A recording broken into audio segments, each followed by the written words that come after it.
행복하기 좋은 날, 내일이 아닌 바로 오늘. 회사 생활을 하다 보면 외향적인 사람이 좋은 평가를 받습니다. 예를 들어 미팅을 할 때 주도적으로 목소리를 내고 사무실에서도 동료들을 찾아가서 논의하고 열심히 바쁘게 일하는 모습을 보여야 합니다. 자연스럽게 외향적인 사람이 기준이 되고 외향적으로 행동하도록 강요받게 됩니다. 그에 반해 저는 내향적인 편이라서 조용히 묵묵히 자기 일을 성실하게 하는 스타일이다 보니 겉으로 티가 잘 안 나서 평가를 받을 때 손해보는 느낌입니다. 하지만 천성적으로 있어 보이는 척하거나 나의 능력에 대해 과대 포장하여 말하지는 못하겠습니다. 다양한 성향의 사람이 있는데 왜 외향성을 기준으로 평가를 받아야 하나 싶습니다. 한편으로는 사람을 평가할 때 보이는 것으로 판단할 수밖에 없으니 나도 회사에서 인정받으려면 그 기준에 맞춰 외향적으로 보이기 위해서 노력해야 하는 것인지 고민이 됩니다. 당신의 고민에 깊이 공감합니다. 자신만의 진정성을 지키면서 외향성이 강조되는 환경 속에서 살아가는 것은 힘들고 복잡한 문제일 수 있습니다. 특히 내향적인 성향이 강한 사람들에게는 자신을 바꾸어야 한다고 느낄 때 스트레스와 자기 부정감을 경험할 수 있습니다. 불교적 관점에서 이런 상황을 바라보자면 우선 무상이라는 개념이 떠오릅니다. 세상은 고정된 모습으로 존재하지 않고 계속해서 변화하며 우리가 처한 환경이나 그 환경이 요구하는 기준도 변할 가능성이 있습니다. 지금 회사에서 외향성을 기준으로 평가하고 있는 것이 누군가의 판단일 뿐, 이것이 절대적인 법칙이거나 진리일 수는 없습니다. 불교에서는 무아와 연기를 가르칩니다. 무아는 자아에 대한 집착에서 벗어나 우리 스스로가 고정된 모습이 아니며, 연기는 모든 것이 상호 연결되어 있다는 사실을 깨닫는 것입니다. 이를 바탕으로 하면 외향성과 내향성 모두 절대적인 기준이 아니고 환경과 상황에 따라 사람마다 다르게 빛날 수 있음을 알게 됩니다. 그러나 회사 생활에서는 현실적으로 보이는 행동과 결과가 중요하게 여겨질 때가 많습니다. 이는 불교에서 말하는 세속적인 삶의 영역과도 연관됩니다.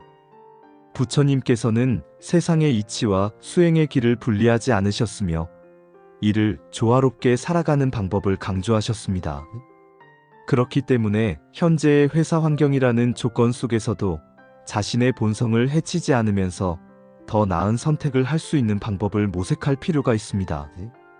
불교적으로 보면 좋은 삶은 자신의 내면을 지키면서도 상황과 조화를 이루는 삶입니다. 질문자님께서 외향성을 기준으로 한 평가에 대해 느끼는 불편함은 당연하며 이는 당신의 고유한 성향과 가치관을 잘 나타냅니다. 하지만 이를 극복하기 위해 성향을 완전히 바꾸는 것이 아니라 자신의 내향적인 강점을 살리는 방식으로 문제를 해결할 수 있습니다. 내향적인 사람은 깊이 있는 사고와 섬세한 관찰력이 강점입니다. 이를 회사에서의 업무에 녹여내면 동료들과 상사가 자연스럽게 그 가치를 알아볼 수 있도록 노력해보세요. 예를 들어 회의석상에서 말을 많이 하기보다는 생각한 것을 정리해 구체적으로 한두 가지 질문이나 제언을 전하면 내성적이면서도 뚜렷한 인상을 줍니다. 외향적인 행동이 아닐지라도 자신이 하는 일을 잘 전달할 필요가 있습니다. 매일 보고서 혹은 간단한 문서를 통해서라도 자신이 해온 일을 정리하고 동료들과 공유해 보세요. 이는 내향적이면서도 자신감 있는 소통의 방식입니다. 매일 업무 후에 자신이 한 일, 배운 점, 기여한 점을 5문장 정도로 정리해 보세요. 이렇게 하면 스스로 성취감을 느끼고 시스템적으로 자신의 성과를 누적하여 남들에게 보여주는 데 도움을 줄 수 있습니다. 모든 동료와 친하게 지낼 필요는 없지만 몇몇 신뢰할 수 있는 동료들과 일을 나누는 데 초점을 맞춰보세요. 관계의 깊이를 통해 자연스럽게 인정을 받는 기회가 늘어날 것입니다. 이를 위해 다음과 같은 명상 방법을 제안합니다. 관찰 명상. 매일 10분씩 조용한 장소에 앉아 자신의 생각과 감정을 관찰하는 시간을 가져보세요. 내성적이라고 해서 소심하다거나 부족하다는 것이 아니라는 점을 깨닫는 순간 내면의 평화가 생깁니다. 나는 나대로 좋다라는 반조를 통해 자신감을 키울 수 있습니다. 눈을 감고 들숨과 날숨에 집중하며 당신이 가진 선함과 가치를 떠올리고 스스로에게 인정해 보세요. 감사 명상. 하루에 일어나는 좋았던 일, 감사한 일을 3가지씩 적어 보십시오.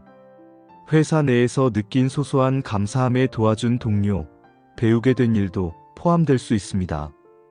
감사하는 마음은 불안과 또 다른 방향성을 동시에 줄이며 관계 형성에도 긍정적 영향을 미칩니다. 이러한 과정은 갑작스럽게 변화를 일으키지 않을지라도 시간이 지남에 따라 여러분의 성향과 환경이 조화롭게 연결되도록 도움을 줄 것입니다. 모든 것은 연기의 법칙에 의해 연결되어 있으며 특히 지금 겪고 있는 어려움도 결국은 당신의 성장과 성취의 일부분이 될 것입니다. 내향적인 성격은 안정감과 깊이를 주며 이는 곧 팀의 큰 자산입니다. 자신의 정체성을 긍정하고 조금씩 해나가 보세요.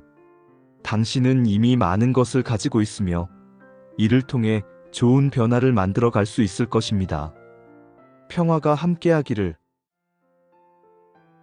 혹시 다른 사람에게 말하기 힘든 고민이 있으신가요? 익명으로 고민을 나누면 어쩌면 고민이 반으로 줄어들 수도 있습니다. 댓글이나 메일로 같이 나눴으면 좋겠습니다.